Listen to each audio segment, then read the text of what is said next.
नायला बेटी, देखो ये सब मत करो, ये सब गलत फहमी की वजह से हुआ है। मैं भी यही कहती रहती हूँ। हाँ, नहीं, ये कोई गलत फहमी नहीं है, उसने बहतान लगाया है मुझ पर। लेकिन नायला, तुम मुस्तफा को जानती हो कानों का कितना कच्चा है। चाची, आपका मुस्तफा के लिए हमदर्दी महसूस करना बिल्कुल नॉर्मल है। पता है क्यों? क्योंकि आप दोनों एक जैसे हैं। मतलब आप दोनों बहुत भोले हैं ना, इस वजह से कहा मैंने। हाँ, इसीलिए तो समझाने आई हूँ तुम्हें। माफ कीजिएगा, लेकिन मुझे समझाने का कोई फायदा नहीं है। नायला बेटा, तुम मुझसे बात तो करो, यकीनन तुम्हें कोई बीच का रास्ता मिल जाएगा। मेरा भी यही ख्याल है। देखिए, इस दौरान दुआ ने फिर तलाक ले ली। नायला, तुम अपने मसले की बात करते करते फिर मेरे मसले पर आ गई। जानती हूँ बेटा, जानती हूँ, क्या कर सकते हैं, बस सबकी बेहतरी हो।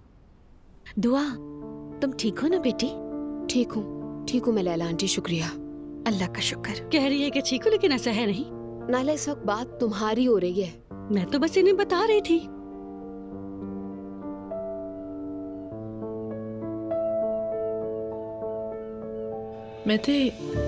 वैसे तुम अपनी एज के हिसाब से काफी मैच्योर हो।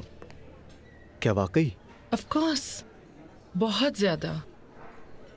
इसीलिए तो मैं तुमसे इम्प्रेस हुई।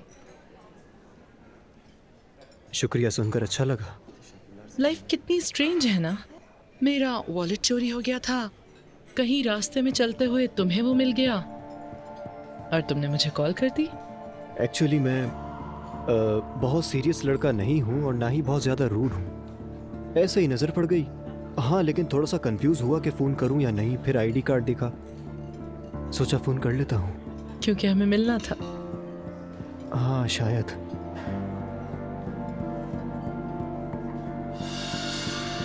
तो अब बताओ हम क्या करें?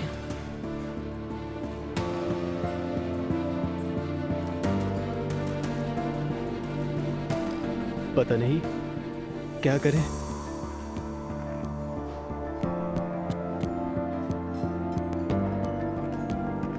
मेरे घर चलोगे?